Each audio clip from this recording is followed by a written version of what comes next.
11단원 재산관계와 법이라는 게 나왔는데요. 재산관계는 뭔가 돈과 관련된 거를 말하죠. 나한테 어떤 책이나 책가방이 있어요. 그러면은 그거는 내 소유죠. 내 재산이에요. 또 내가 살고 있는 집 혹은 자동차 이런 게 재산이 되는 거죠. 그래서 먼저 계약이라는 개념이 나왔는데요.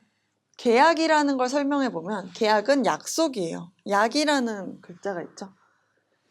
읽어보면 일정한 효과를 발생시킬 목적으로 사람들 사이에 이루어지는 약속, 서로 우리 어떤 계약을 하자 이렇게 양 당사자 간의 의사가 일치가 되면 그때 바로 계약이 성립이 돼요.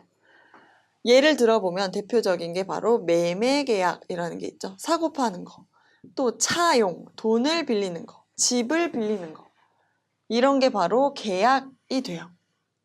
이를테면 친구랑 오늘 학교 끝나고 우리 놀러 가자. 3시에 만나. 이러면 이런 건 별로 계약이 아니죠. 나 잠깐 일이 생겨서 못 나갈 것 같아. 그래서 약속을 못 지켜도 조금 성의 없는 사람이 될 뿐? 그걸로 내가 막 소송당하고 이러는 건 아니에요. 그런데 만약에 집을 샀다. 10억을 주고 집을 샀는데 집을 안 비워준다. 나한테 약속한 날짜에. 그러면 이건 계약이죠. 그래서 나는 약속을 안 지킨 상대방에 대해서 소송을 할 수가 있죠. 그래서 이런 계약이라는 건 법률 효과가 발생된다. 법적으로 뭐가 된다는 거예요. 그래서 이 법에 써 있는 약속을 안 지켰을 때 내가 이거를 소송을 통해 강제를 할 수가 있어요. 그래서 다시 이해를 돕기에 읽어보면 성립 요건은 계약 체결의 의사표시인 청약과 승낙이 합치돼야 된다. 왜냐면 이건 약속이니까 이거를 하자라고 권유하는 사람과 그래, 이거에 화답하는 사람이 있어야 돼요. 하자, 이게 바로 청약이죠. 약속을 청하는 거예요. 나랑 이거 사고 파는 걸 할래? 매매 계약을 할래? 그래서 그 화답하는, 답하는 승낙이 있어야 돼요. 그래! 라는 게 있어야 된다는 거예요. 혼자서만 할래? 라고 했을 때 계약이 되는 게 아니에요. 둘이 서로 간에 이걸 하자는 게 서로 우리가 이제부터 이걸 한다는 게 확실하게 딱 맞아 떨어졌을 때 이게 바로 계약이 되는 거죠. 그래서 또 3번을 읽어보면 당사자는 권리 능력과 의사 능력이 없는 경우에는 무효, 제한되는 자의 계약은 취소 가능 이런 게 나오네요. 어렵게 써있지만 일반적인 정상적인 사고를 가진 사람이라면 계약을 할 수 있다는 뜻이에요. 근데 여기 제한된다는 경우가 나오는데 이건 나중에 가면 또 배우지만 미성년자의 경우를 말해요. 미성년자의 경우에도 계약은 할 수 있어요. 근데 만약에 미성년자가 막 너무 비싼 물건, 한 300만 원짜리 된 노트북을 혼자 부모님 허락도 없이 가서 샀다. 이러면 부모님이 이 계약을 취소할 수 있다. 이런 뜻이에요. 또 권리 능력이 없다는 건 지금 살아있는 사람이 아닌 경우를 말해요. 의사 능력이 없다는 건 살아있는 사람이지만 뭔가 계약을 할 만한 정신적인 상태가 안 되는 사람을 말해요.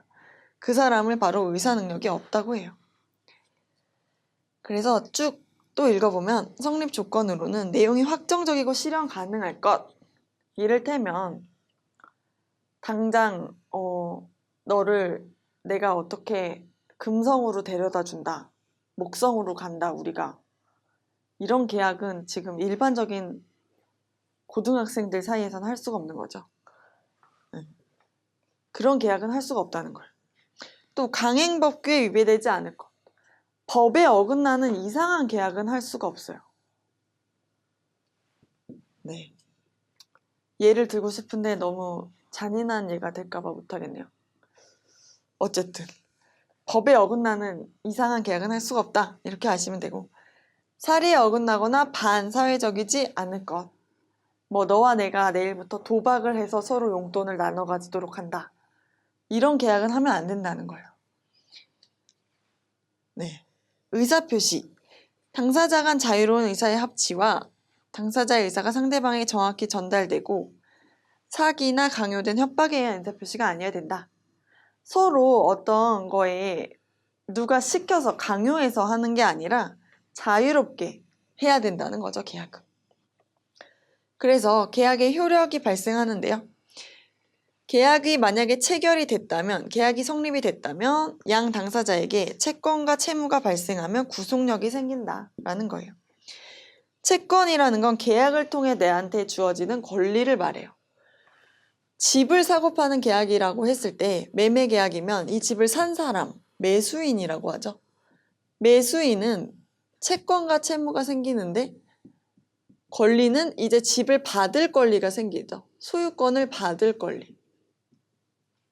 채무로는 의무가 또 생기는데 돈을 줄 의무가 생기죠.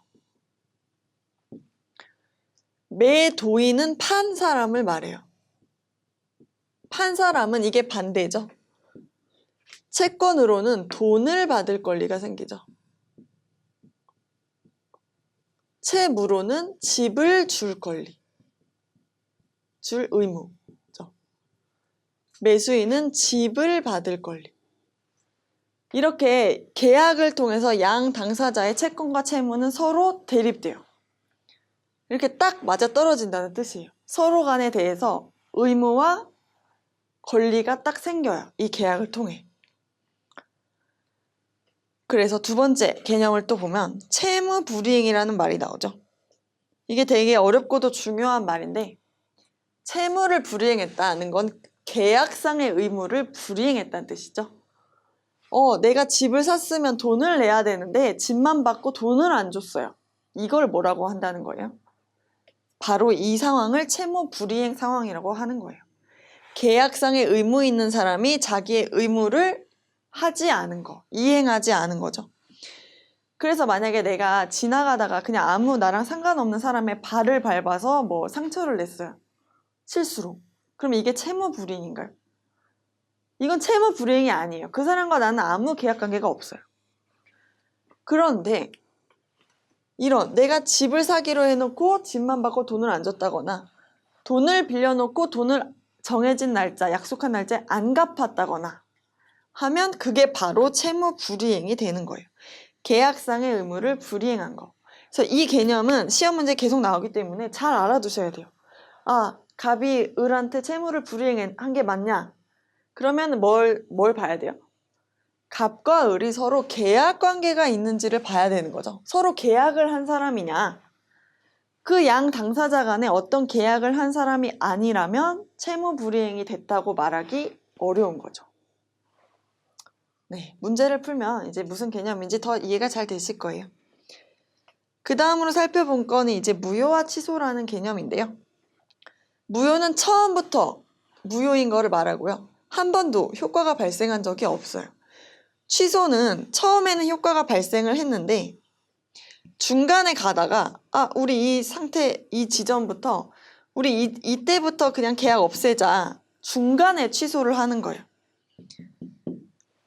그래서 이 두 개념도 또 시험에 잘 나오니까 일단은 이런 개념이 있다는 걸 알아두시면 돼요. 미성년자의 계약이라는 게 나오는데요. 이게 정말 시험 문제에 많이 나와요. 그래서 잘 알아두셔야 되죠. 미성년자는 19세 미만인 자를 말해요. 법률상 행위 능력에 제한이 있다. 미만이라는 건 19세는 이제 포함이 안 되는 거죠. 딱 19살 생일이 지난 사람부터는 미성년자가 아니에요. 걔는 성년이라고 부르죠. 그래서 뭐 7살, 8살, 10살, 12살, 17살, 18살 이런 사람이 나오면 이제 이런 사람들이 미성년자죠. 그래서 미성년자는 뭐냐? 단독으로 법률행위를 할 수 없다. 원칙상 그렇다는 거예요. 법률행위란 건 뭔가 자기에게 의무를 부담시킬 수 있잖아요. 그렇기 때문에 미성년자를 보호하기 위해서 미성년자가 뭔가 법적으로 행동을 할 때는 부모님인 법정 대리인의 동의를 받도록 하고 있어요. 법정 대리인의 동의를 얻어야 된다. 법정 대리인이라는 거는 법에서 정해놓은 대리인이라는 건데 보통 부모님이 법정 대리인이 되죠. 그래서 동의를 얻지 않으면 그럼 어떻게 되냐? 미성년자나 법정 대리인이 취소할 수 있다. 이게 암기라고 돼 있는데 시험에 정말 잘 나와요. 미성년자가 부모님 허락 없이 한 거는 미성년자 본인도 취소할 수 있고 부모님도 취소할 수 있다. 일단 이걸 알아야 돼요. 그런데 예외가 있겠죠. 단독으로 할 수 있는 게 있는데 단순히 권리만을 얻거나 의무만을 면하는 행위. 누가 미성년자한테 너 공부 열심히 하니까 10만 원 줄게. 그러면 이거 10만 원 받을 때 엄마한테 허락 받아야 돼요? 허락 안 받아도 된다는 얘기. 권리만을 얻는 행위. 그냥 미성년자한테 좋기만 한 거. 10만 원 주는 대가로 너 내일 나한테 계속 전화해. 이러면 권리만 얻는 행위가 안 되는 거죠. 미성년자한테 조금이라도 의무를 부담시킨다면 그거는 부모님의 허락을 얻어야 그런 어떤 계약관계에 들어갈 수가 있어요. 그런데 그런 게 아니라 그냥 내가 돈만 받는 거 혹은 의무만을 면하는 거. 이를테면 내가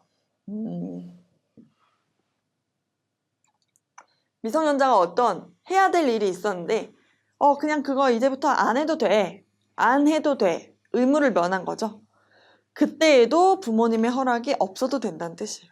또 세 번째, 이것도 시험 문제 잘 나와요. 범위를 정하여 처분을 허락한 재산, 용돈의 처분행위. 부모님이 미성년한테 10,000원 줬어요. 너 사 먹고 싶은 거 사 먹어라. 그럼 이 10,000원을 가지고 식당에 갔는데 내가 10,000원짜리 뭔가 밥을 사 먹었어요. 근데 밥을 이제 사 먹는 그런 계약을 할 때 부모님의 동의를 얻어야 되나요? 필요 없다는 거예요. 왜? 10,000원은 이미 마음대로 쓰라고 미리 동의를 해준 거기 때문이에요. 그래서 이 개념을 잘 잡고 가시면 되고요. 두 번째, 미성년자 거래한 상대방을 또 보호하는 여러 제도가 나와요. 그래서 중요한 게 확답을 촉구할 권리와 철회권이라는 게 나오는데 확답 촉구는 미성년자의 법정 대리인 부모님에게 너 지금 미성년자가 와서 우리 가게에 와서 비싼 거 사갔는데 이 계약 계속 유지하실 건가요? 라고 물어볼 권리라는 거예요. 확답이 없다면 추인의 효과가 발생하여 확정적으로 유효한 법률 행위가 된다. 만약에 부모님이 대답을 일정 기간까지 안 했다면 그냥 계속 유효하다는 거고요. 부모님이 그래요. 계속 할 거예요. 라고 해도 확정적으로 유효해지겠죠. 그런데 만약에 부모님이 나 그냥 철회할게. 계약 안 한 걸로 할게. 라고 하면 계약은 이제 취소가 되는 거겠죠. 그다음에 두 번째, 철회권이라는 건데요. 상대방이 나 그냥 처음 계약할 땐 미성년자인 걸 몰랐는데 나중에 가서 알게 된 경우예요. 그렇다면은 이거 나 불안하니까 그냥 거래 안 할게요. 라고 스스로 계약을 없앨 수 있다는 뜻이에요. 다만 철회권은 거래 당시 미성년자임을 몰랐을 때만 쓸 수 있다. 라는 거죠. 이게 조건이에요. 그래서 이게 참 시험 문제로 내기 좋기 때문에 이 철회권을 언제 쓸 수 있는지를 잘 알아야 돼요. 다만 확답을 촉구할 권리는 알았거나 몰랐거나 간에 할 수 있어요. 근데 철회권은 계약 당시에 몰랐을 때만 쓸 수 있다. 라는 거죠. 그 다음에 세 번째, 이것도 참 문제 잘 나오는데요. 미성년자가 만약에 속임수를 써서 자기가 성인인 것처럼 속인 경우에는 본인이나 법정 대리인은 계약을 취소할 수 없게 돼요. 이를테면 부모님이 동의해줬어요. 부모님 사인, 자기가 위조해가지고 보여준 경우. 위조라는 게 많이 나오는데요. 가짜로 만들었다는 거죠. 동의서를 위조한 경우에는 본인뿐만 아니라 이제 부모님도 더 이상 취소할 수가 없다는 거예요. 이제 미성년자 쪽을 더 이상 보호해주지 않는 거죠. 그래서 이 개념은 다 시험에 잘 나오기 때문에 알아두셔야 되고요. 성년의제라는 또 중요한 개념이 나오네요. 이것도 살펴보면 결혼을 하면 이제 민법상 거래에 대해서는 성년으로 인정을 해준다는 거예요. 결혼까지 했는데 이제 TV도 사고 침대도 사야 되잖아요. 근데 그때마다 엄마 아빠 데려갈 수는 없다는 뜻이죠. 이것도 가끔 문제로 나오기 때문에 이런 제도가 있다라는 걸 알아두시면 되고요. 이 결혼이라는 게 법적으로 인정을 받으려면은 혼인신고라는 걸 해야 된다라고 알고 계시면 되겠습니다. 이것도 문제 정말 많이 나오기 때문에 잘 알아두셔야 돼요. 불법행위라는 건 법에 어긋난 행위가 됐다는 얘기죠. 민법에서 불법행위라는 말은 남한테 피해를 주는 행위를 말해요. 뭔가 피해, 남을 다치게 했거나 남의 뭔가 재산을 망가뜨렸거나 자동차를 파손했다, 자전거가 부서졌다 이런 얘기가 나오면 이제 불법행위가 되고요. 이것과 연결되는 게 바로 손해배상이죠. 그럼 그 피해에 대한 보상을 누가 해줘야 되냐? 이걸 바로 불법행위 책임이라는 말을 써요. 누구한테 책임이 있냐라는 거예요. 그래서 문제에서 이렇게 물어보죠. 여기에서 불법행위 책임이 있는 사람이 누구인가? 손해배상을 누가 해줘야 되는 거냐는 거예요. 그래서 일단 불법행위가 되려면 뭐가 있어야 된다라는 이 조건인데 이 조건을 다 알아두셔야겠죠. 행위가 있어야 돼요. 남한테 피해를 주는 그 행동. 뭔가 내가 길을 가다가 잘못해서 사람을 쳤다거나 운전을 하다가 실수로 사람을 쳤다거나 실수나 고의가 나오고 그리고 남한테 피해를 주는 그 행동이 있어야 되죠. 두 번째, 위법성이 있어야 돼요. 보통 내가 과실, 전방을 제대로 안 봤어요. 앞을 제대로 안 보고 운전을 하다가 사람을 쳤다거나 이러면 위법성이 있는 거죠. 위법성이 없어지는 경우에는 정당방위라던가 긴급피난 이런 거에 해당되는 경우에 위법성이 없어요. 이를테면 나를 누가 때리려고 막 쫓아와요. 그럼 나도 도망가야겠죠. 그럼 내가 도망가다가 실수로 뭐 남의 자전거를 넘어뜨렸어요. 그 경우에는 내가 어떤 긴급피난 이런 거에 해당이 돼서 위법성이 없어져요. 세 번째 요건은 고의 또는 과실. 고의는 일부러 하는 걸 말하고요. 과실은 실수로 하는 거를 말해요. 어쨌거나 나한테 일부러 했다거나 적어도 실수가 있어야지 불법행위가 된다는 뜻이에요. 그다음에 손해 발생. 내가 뭔가를 했어도 남한테 피해가 발생을 안 했으면 책임을 질 일이 없겠죠. 손해라는 건 피해를 말해요.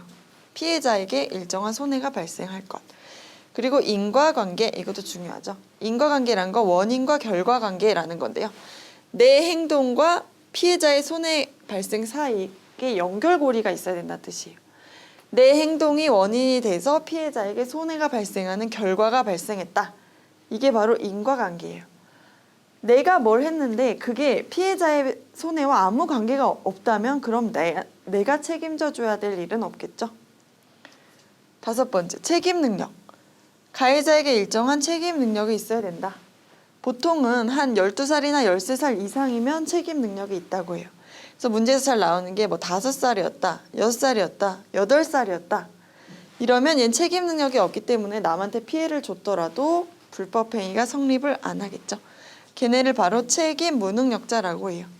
그럼 어린애들이 준 피해는 어떻게 해야 되냐? 나중에 배우겠지만 이거는 이제 부모님이 책임을 지는 경우가 생겨요.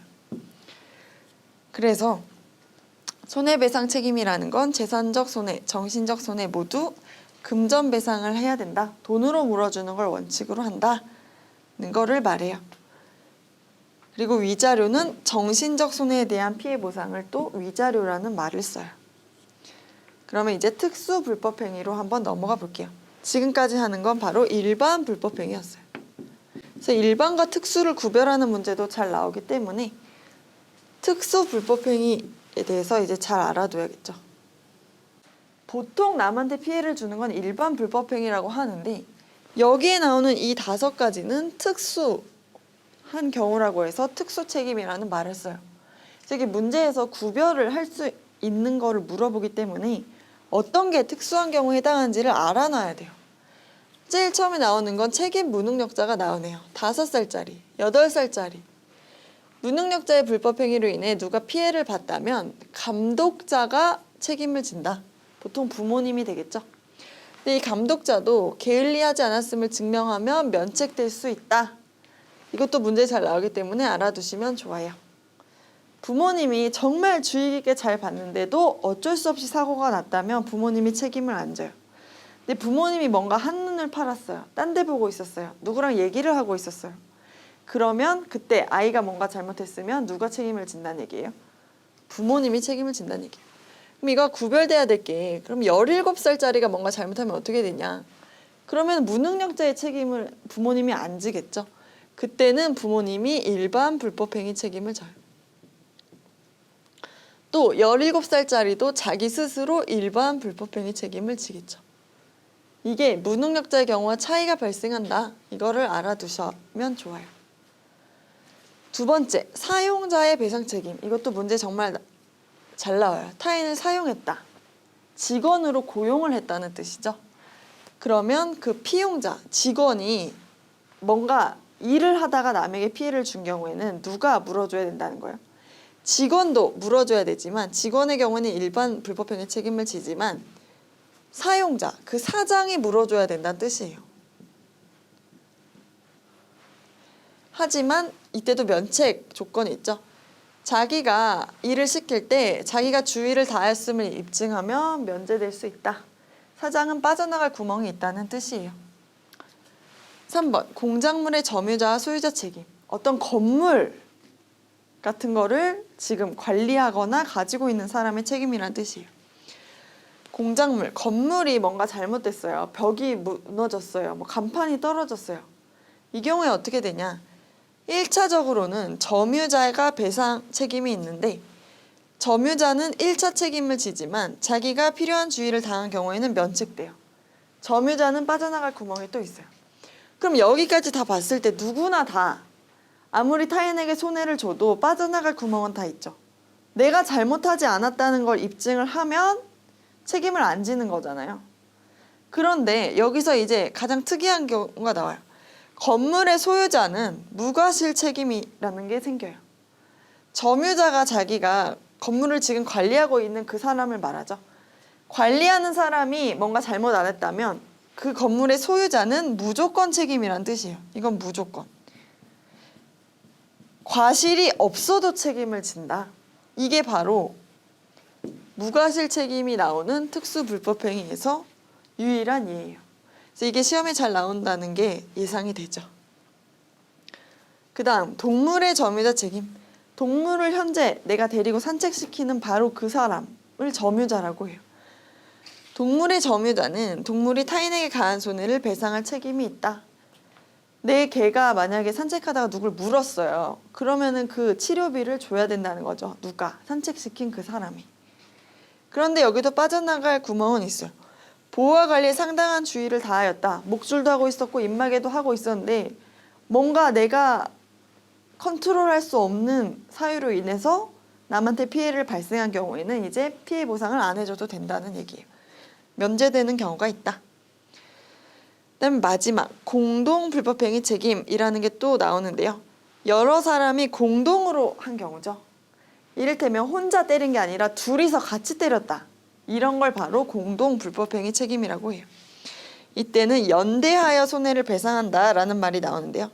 이 연대라는 개념이 법에서는 중요해요. 연대 책임이라는 거는 각자 자기가 전부 책임을 지는데 그걸 여러 명이 전부 다 책임을 진다는 거예요. 이걸 뭐라고 설명할 수 있냐면 이를테면 A, B가 C를 때렸어요.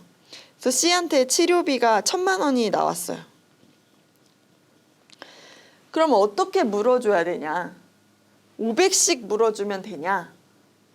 C는 A한테 1,000만 원 너가 다 물어내 해도 되고 B한테 너가 다 1,000만 원 물어내 해도 돼요. 물론 둘 다한테 1,000만 원을 받아서 2,000만 원을 받는다는 얘기는 아니에요. 그런데 이 둘이 각자 500만 원까지 물어줘도 된다? 이게 아니라는 거예요. 누구든 1,000만 원 있는 사람이 있으면 걔가 다 물어주는 한이 있더라도 혼자서 전체 책임을 다 진다는 얘기예요. 언제? 공동 불법행위를 한 경우에. 그러니까 남을 때리면 안 되겠죠. 이런 게 있어요. 이것도 문제 많이 나오니까 문제를 이제 풀어보면서 익히도록 하겠습니다.